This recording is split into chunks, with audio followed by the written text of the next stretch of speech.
어떤 교수님이 인도에 교환 교수로 가가지고 3년인가 이제 그 지내다가 왔는데, 그분이 이제 그때 인도에 가가지고 생활을 할 때 이런 일을 당했대요. 제가 옛날 통도사 있을 적에 그 교수님으로부터 그 얘기를 듣고 참 느낀 바가 있어서 가끔 법문할 때 소개하는 에피소드인데, 인도는 주로 사내 아이 소년들을 이 바깥으로 이 남의 일을 그들을 주는 이런 일꾼으로 내놓습니다.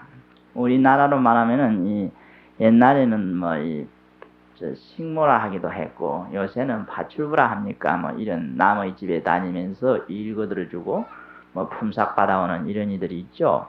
여자분들이 했거든. 또 식당 종업원 같은 거 여자가 주로 남자들도 물론 하지만은 실제 음식 마련하는 이런 일은 여자분들이 많이 이제 하는 셈인데, 인도라는 나라는 남자들이 주로 해요. 식당에 가서 일하고 하는 주로 남자들이고, 우리나라로 치면 파출부 일하는 게 전부 남자예요. 이분이 그 네루 대학의 교환 교수로 이제 근무하면서 자기 일 거들어줄 소년을 하나 채용을 했다 그래요.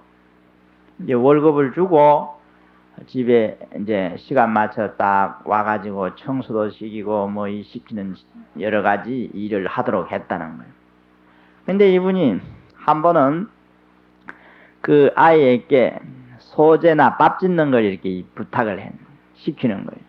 그러면서 이제 바게스를 2개 사와가지고, 우리나라도 왜 세수를 할 때 옛날 상복대가 있고 하복대가 있다 이러지 않습니까? 상복대는 얼굴 세수하는 게 상복대고, 하복대는 발 씻는 게 하복대다 이거예요.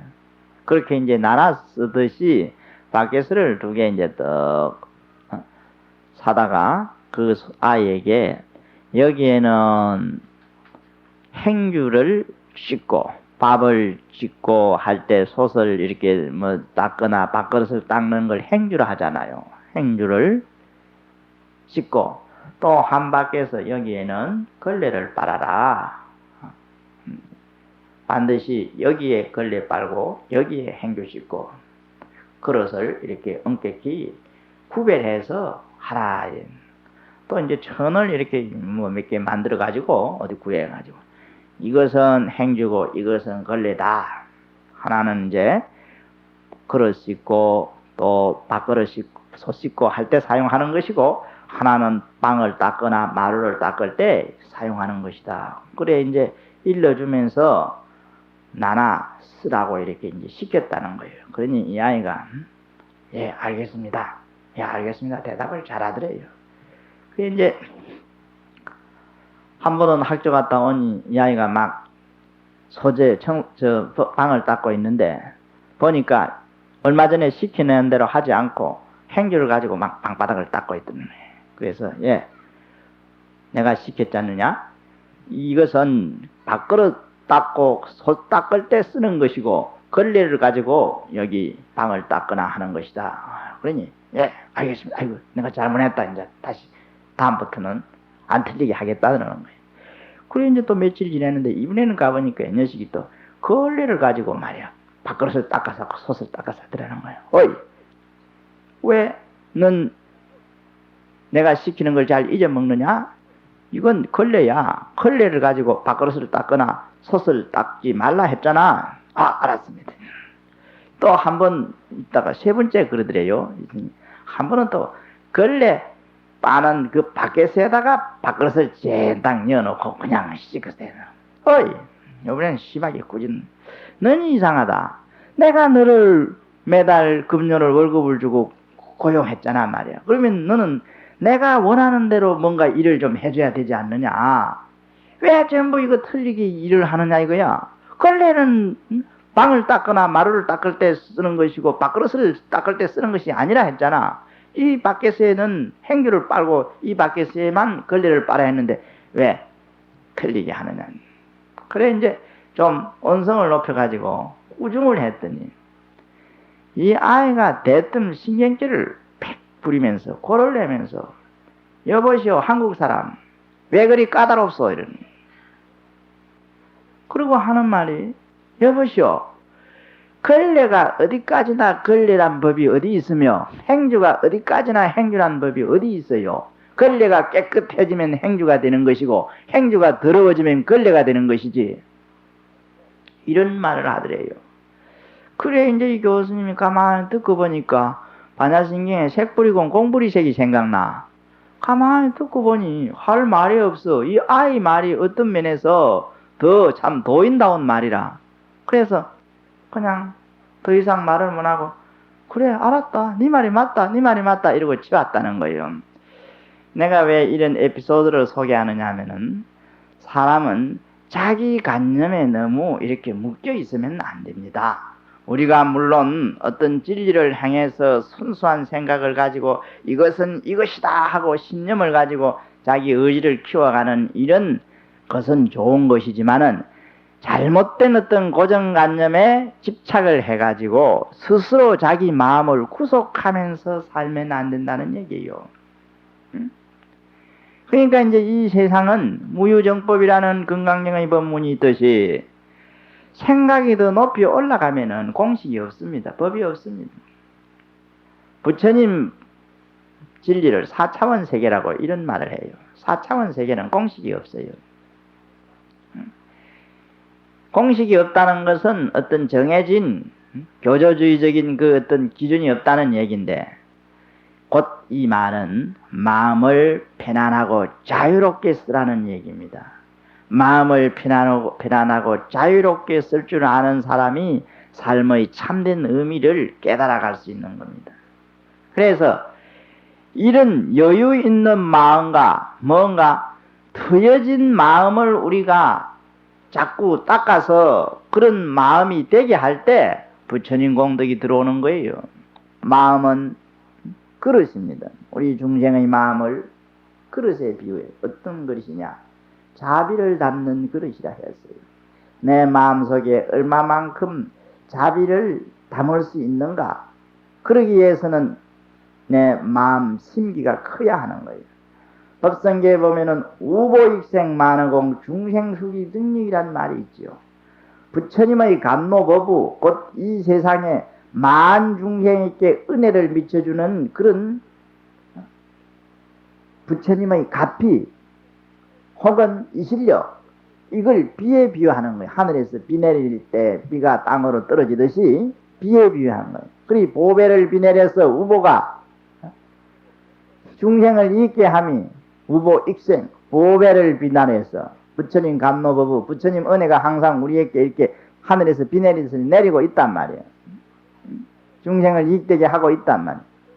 그것이 어디 한 군데만 있는 것이 아니고 온 허공에 꽉 찼다 이 말이에요. 이게 우보익생 만허공이에요. 보배를 비내려 중생을 이익되게 하는 것이 온 허공에 꽉 찼다 이거예요. 내게도 부처님 은혜가 오고 내게도 부처님 가피가 오고 누구에게든지 다 부처님 은혜는 마치 태양이 하늘에 떠서 온 세상을 차별 없이 비춰주는 것과 같다 이거예요. 그게 우보익생 만허공이에요. 중생수기 등이라. 그런데 비가 내릴 때 우리가 그 빗물을 받아 쓴다 합시다. 옛날 시골에 가서 보면은 오랜 가뭄이 시작되다가 비가 오면은 혹시 비 조금 오고 또 다시 가뭄 시작될까 싶어서 그 막 그릇, 물동이 같은 이런 그릇을 마당에 놔놓고 빗물을 받는 수가 있습니다. 심지어는 장독대에 장독 뚜껑을 접어 뒤집어 놓습니다. 그러면 거기에 빗물이 고이거든. 빗물 받아가지고 뭐 쓰려고 혹시 또 이 비가 조금 오고 또 막 가뭄이 시작될까 싶어서 그런 경우가 많이 있었어요. 그럴 때 그 빗물을 받으려고 마당이나 뭐 어디 밖에 한 대에 그릇을 놔놓을 때 그릇이 큰 그릇에는 빗물이 많이 받칩니다. 적은 그릇에는 물이 적게밖에 안 고인다 이거예요. 그래서 부처님의 그 감노법부, 부처님의 은혜가 시방법계 허공에 꽉 차 중생세계에 비 내리듯이 내리고 있는데 마음을 크게 가져서 큰 신심을 가진 사람일수록 그 부처님의 은혜 혹은 이 실력 가피 내지 공덕을 많이 받는 거예요. 그래서 우보익생 많으고 중생숙이 덕이익이라 했어요. 중생이 그릇을 따라 이익을 얻는다. 이 부처님 법문은 우물과 같은 겁니다. 항상 우물에서 부처님의 법수가 콸콸 쏟아지고 있어요. 그런데 그 우물에 가서 물을 길어 오는 사람만이 우물을 이용하는 겁니다. 아무리 좋은 우물이 있어도 그 우물이 집에까지 물을 그냥 저절로 제공해 주는 건 아닙니다. 목마른 자가 가서 더 마시든지 길어 와야 된다는 얘기예요. 이거는 어쩔 수 없는 겁니다.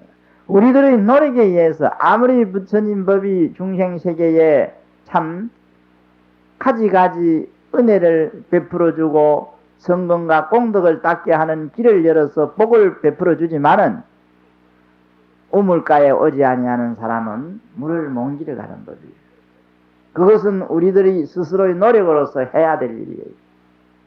여기 법왕사가 부처님의 우물이에요. 이 우물에 우리가 와서 물을 길어가는 것은 바로 우리가 여기 와서 부처님께 기도하고 여러 가지 신행을 닦아가는 것이에요. 그래서 이러한 그 자기 노력, 이것이 내 인생을 살찌우는 것이고 내 인생을 풍요롭게 하는 것이다. 사람은 지나가고 나면 모든 건 무상한 겁니다. 현재는 주어진 현실 속에 집착해가지고 앞에 생각을 잃어버리고 뒤에 생각을 잃어버리는 수가 있어요. 부처님이 열반에 들기 전에 제자들에게 이 세상은 덧없는 것이다. 무상. 이 불교는 이 삼법인에 제일 먼저 무상이란 말을 하거든요. 전에도 얘기했듯이 무상이라는 것은 이 세상을 허무하게 보라 하거나 염세적으로 보라는 얘기가 아닙니다. 무상을 알 때 내가 무상을 딛고 일어서려는 참된 의지를 가져 있고 내 인생의 그 본질 문제를 생각할 수 있습니다. 사람은 어떤 극한적인 자기 그 환경 속에서 마음이 이렇게 전환될 때가 있어요. 그런 경우가 어떤 경우가 있느냐 하면, 예를 들면은, 제가 있었던 절에서 있었던 일인데, 이 얘기를 하도 법문을 뭐 여기저기 많이 해놓으니까 이 얘기를 어디서 했나, 될 수 있으면 안 했던 얘기를 하려고 이제 이러는데, 근데 했는지 안 하는지 모르겠어요. 여기도 내가 두 번째 갔나, 세 번째 갔나, 이래 놓으니, 예. 두 번 들어도 괜찮고, 이제 세 번 들어도 괜찮죠. 따지고 보면. 절에 있는데, 법당에 어떤 분이 부처님 앞에 꿇어 앉아 있어요. 그래서 기도하나 보다 이러고 여기고 있었어요. 근데 이분이 매일같이 와. 나이가 한 50 중반쯤 된 분이에요. 매일같이 와. 그래서 스님들은 뭐 어떤 분이, 그러니까 아까 저 시어머니는 며느리가 시어머니에게 마음 잘 써주는 사람이 제일 예쁘듯이, 스님들은 여러 신도들을 상대할 때 굳이 차별을 두라면은 신심이 장해 보이는 사람이 훌륭해 보이는 거예요. 그렇잖아요.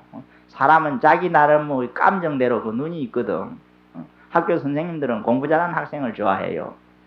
운동선수들은 사람 체격을 재가지고, 복싱 선수 같은 게 이거 간판지 여가 나라 떨어지겠네 안 떨어지겠네 이리 생각해요. 의사들은 사람을 보면 오장육부 이거 어디가 나쁜고 이리 생각한다고. 행사들은 사람을 보면 이거 어디 죄짓고 도망온 놈 아닌가 이리 생각해. 사람마다 그 생각하는 게 달라. 그래 이제 기준이 다 다르거든. 그러니까 이제 신도들은 또 신도들 나름대로 물론 가지는 기준이 있을 거예요. 그래서 스님들은 이제 절에 있다 이렇게 보면은 어느 신도님이 열심히 기도를 잘하나, 어느 신도님이 신심이 아주 참 높은가, 이런 걸 가지고 이제 평가하는 수가 있다. 꼭 그렇게 보는 것은 아니지만은, 이제 참 열심히 절에 나와가지고 기도를 하는 줄 알았는. 한 번은 법당 문이 열려 있는데 내가 이제 밖에서 이리 지나가다 보니 이분이 부처님 앞에 꿇어 앉아가지고 막 어깨를 덜먹이면서 울어 샀는 거예요. 눈에서 눈물이 팍 쏟아진 게 보여요. 지나가다 보니. 야, 저분이 무슨 참 슬픈 사연이 있나 보다 이리 생각했어요. 그랬는데 뒷날 또 마주쳤는데, 이제 법당에 기도를 하고 나가다가 마주쳤는데, 어제 우는 걸 내가 봤잖아요. 오늘은 어쩌나 보니 눈이 시뻘게 충혈돼가 얼굴이 부어있어. 또 이제 법당에서 울었다는 얘기예요. 법당에서 울 정도로 자기 진심을 바치면 신심붙습니다. 신심이 뿌리가 내려.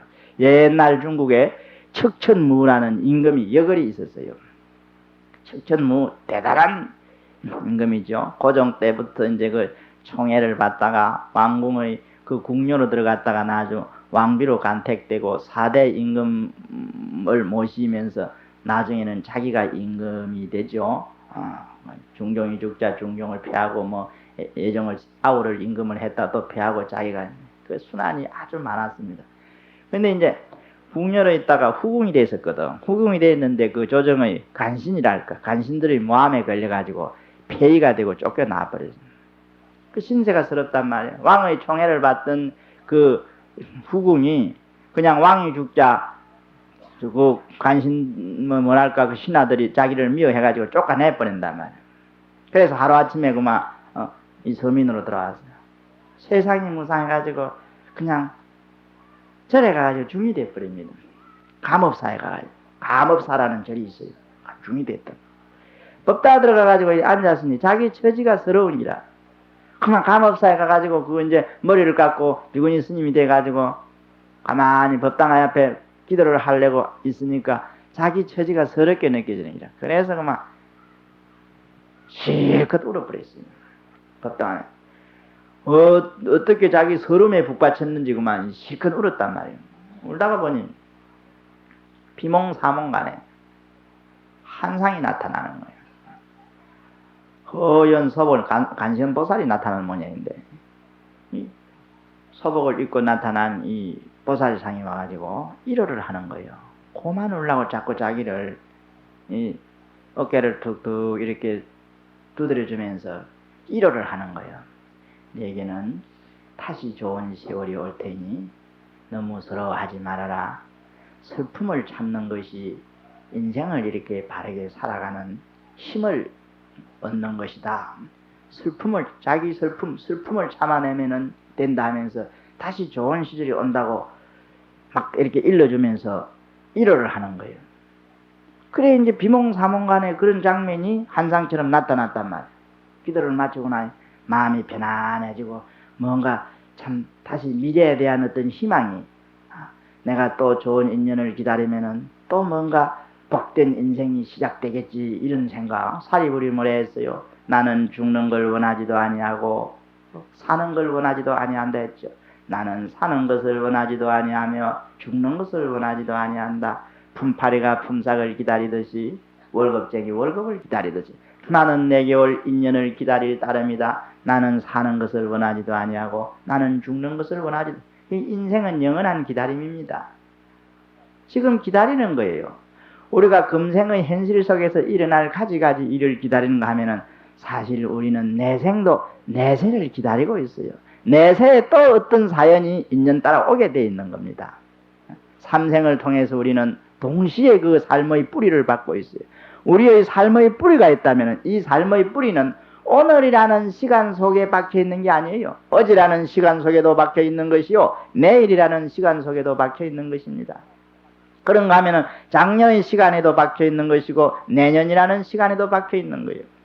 이걸 더 확대해가 말하면은 우리가 금생을 살고 있는 이 현실 속의 삶이 생활이 그 뿌리가 전생에도 박혀 있고 내생에도 박혀 있는, 그래서 삼생을 동시에 살아가는 거예요. 삼생을.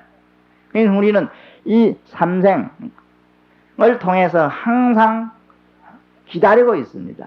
그래서 인생이 뭐냐, 기다리는 존재에 따지고 보면은 기다리는 존재라니까. 영국의 데이비스라는 시인이 그런 말을 했죠. 세월의 강물에 꿈을 낳고 있는 낚시꾼이 인생이다. 인생이 뭐냐, 세월의 강물 속에 꿈을 낳고 있는 낚시꾼이라. 꿈이라는 것은 우리가 자다가 꾸는 꿈이 아니고 미래의 희망을 바라보고 행여나 좋은 일이 내게 돌아올까 이렇게 생각하면서 살아간다 이거예요. 이게 기다림이다 이거예요. 그래서 우리는 기다림의 연장선에 항상 놓여 있는 겁니다. 인생이라는 것이. 그래서 이제 그런 기다림으로 살아가면은 모든 것이 인연 따라 다 수순되어져서 내가 지금 해놓는 대로, 아까 말씀드린 대로 인연법, 연기법이라는 것은 오늘 좋은 원인, 내일은 내일의 좋은 원인, 오늘은 오늘의 좋은 경과 진행 말이야. 내일은 내일의 좋은 경과 진행, 오늘은 오늘의 좋은 결과, 내일은 내일의 좋은 결과. 그래서 원인과 경과와 진행을 내가 좋게 만들고 좋게 수용하는 것이다. 이렇게 설명드렸어요. 그래 이제 그 적천무가 비몽사몽 간에 그런 꿈을 꾸고 그 보살을 만나고 나서 마음이 그만 편안해진 거예요. 그러자 며칠 있는데 진짜 궁중에서 사람이 왔어요. 데리러 왔는 거예요. 그러니까 이제 궁중에서 다시 이제 정권이 바뀌어져 가지고 자기를 밀어 내던 그 반대파 신하들이 또 이제 세력을 잃어서 새로 이제 중요인가 고종 그 뭐 예종 여러 3대가 있는데 왕이 등극해 가지고 불러온단 말이에요. 새로 왕위에 오른 신왕이 이 적천무를 불러들인다. 그래 궁중에 들어가가지고 다시 이제 자기 권력을 누리게 되지 않습니까? 이래가지고 이제 물론 만년에는 야욕이 심해가지고 자기가 왕이 돼가 국호를 주라 고치기도 하고 이랬어요. 그랬는데 어느 정도 불심이 세했느냐 하면은 죄 짓고 절에 간 사람은 아무리 무서운 죄를 지어도 절에 가면 부처님이 보호해 준다가도 죄인을 벌하지 않았습니다. 죄인이 나라 국법을 어겨 죄를 짓고 절로 도망을 가버리면은 왕이 특별히 은명을 내려가지고 그건 부처님이 불려들어서 부처님이 보호해주는 죄인이기 때문에 벌할 수 없다 해가지고 절에 숨어 들어가 버린 사람은 벌을 안 했다는 이런 그 기록이 있어요. 그래서 이제 사람은 그러한 어떤 자기 진심이 부처님에게 어떤 슬픔을 오든지 어떤 감정을 통해서 확실히 드러나 버리면은 거기에서 막 마음이 이심전심이 불교 이거 진리거든. 선문에서 뭐 말하는 부처님과 가섭존자 얘기가 있습니다만 이심전심이거든. 내 마음이 부처님에게 진실하게 드러나면은 토로가 되면은 부처님의 감흥은 오게 돼 있는 거예요. 전파가 다닐 때 라디오를 켜가지고 어느 방송국이든지 사이클을 맞춰 놓으면은 방송하는 시간에는 소리가 납니다. 부처님은 항상 중생 세계를 위해서 공덕의 방송을 하고 있습니다. 우리가 마음의 신심을 단련해가지고 그걸 맞춰 틀어놓으면 오는 거예요. 아까는 샘물에 비유해서 말씀드렸습니다마는 샘물은 누구든지 와서 퍼갈 수 있는 거예요. 법왕사가 샘물과 같다 그랬죠. 여러분들이 여기까지 와서 부처님 공덕수를 퍼가는 것은 여러분들의 노력인 것입니다. 아까 하던 얘기를 마저 해야 돼요. 그래 이분이 계속 법당에 와서 우는 거예요. 나중에 알았는데 이분이 아들이 있었는데 아들이 그것도 아주 수자였어요. 그 마산에는 마산고등학교라는 학교가 거기서 톱을 나와가지고 서울대학교 장학생을 들어가가지고 아주 그 수자였는데 이 아이가 뭐 때문에 그랬는지 들은 얘기인데 자살을 했다 그래요. 운동권에 연루됐든지 무슨 그 충격이 얼마나 컸겠어요. 얼마나 컸겠어요. 이래가지고 아들 잃은 슬픔에가 미치겠는 거예요. 그래가지고 이걸 달래기 위해서 매일같이 한 달 이상을 법당화가 우는 거예요. 그리 울다가 나중에 그분이 이제 조금 마음이 안정이 됐어요. 하는 말이 아들을 잃어버린 덕분으로 부처님 만났다 이랬어요. 아들을 잃어버린 덕분으로 내가 아들을 잃어버리지 않았으면 부처님을 만나지 못했을 거다. 그놈이 나한테 부처님 만나게 해주려고 그런. 참 나는 신문을 보다가 가끔 안타까운 때가 있어요.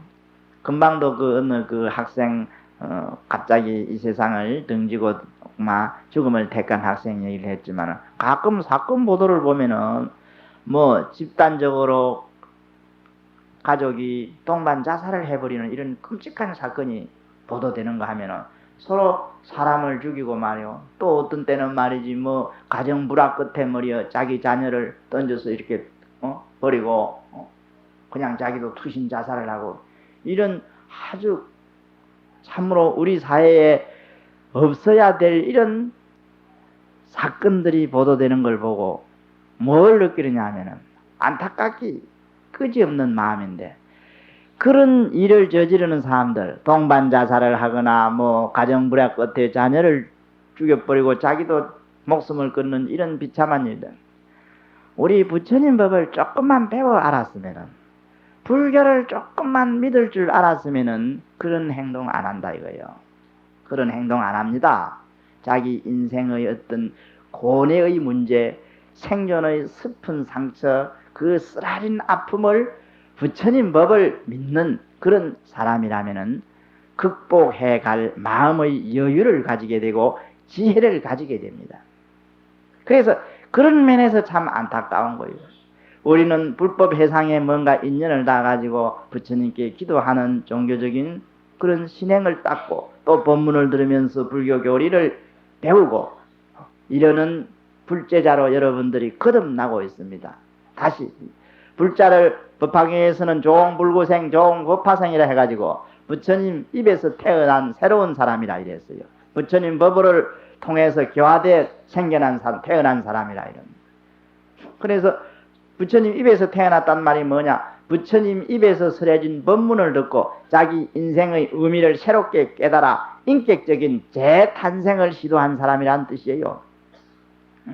그래서 이런 사람들을 불자라 했습니다.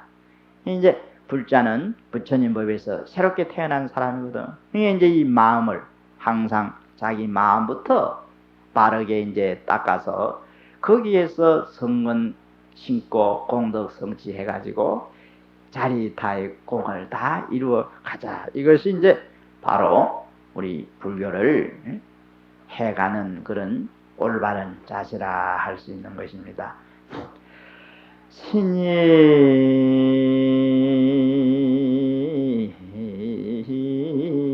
도원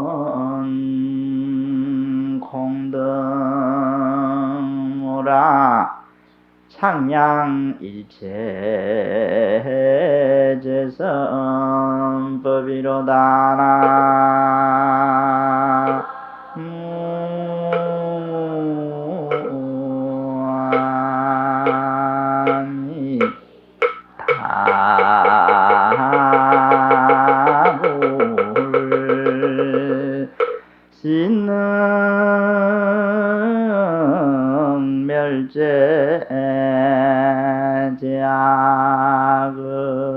신능멸제제악업하고 신능성취 무량복이로다나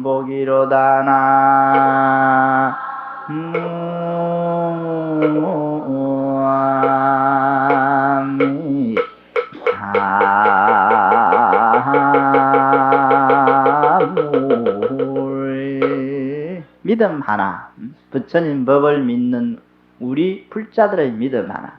신이 도의 근원이요 공덕의 어머니라 많이 들어본 법문이죠. 하은경 현수품에 설해져 있는 그 내용입니다. 신이 도의 근원이요 공덕의 어머니다.